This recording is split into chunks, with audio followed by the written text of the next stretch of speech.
Pero mga kapuso, panahon na naman ang pagpapatuli ng mga nagbabakasyong estudyante at kung maraming nagpapatuli sa mga doktor, sa ilang probinsya tapang ang puhunan ng mga sumasabak sa tradisyonal na tuli o pukpok. Nakatutok si Bernadette Reyes. Lakas ng loob at dahon ng bayabas lang ang baon ng mga batang ito. Huwag kang tutungo! Nang tuliin sa tradisyonal na paraan o yung tinatawag na pukpok. Pero kung may mga napaiyak at sobrang seryoso, meron ding mga kalma lang.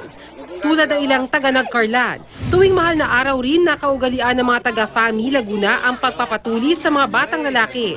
Marami sa kanila kay Tatay Memeng dumaan. Ako'y kung magtuli, basta pumasok ang mahal na araw. Yung Linggo de Ramos, nagsisimula na. Ngayon mo pagtutuli, wag lang maulan ari yan basta mainit. Ang tradisyong minana pa raw niya sa kanyang ama, 30 taon na niyang ginagawa ng libre. Sasabihin ng bata, wala akong pera, tulihan mo. Ba't hindi mo tutulihan yung gusto? Ang paalala ni Tatay Memeng, hindi lahat pwedeng magtuli ng basta-basta.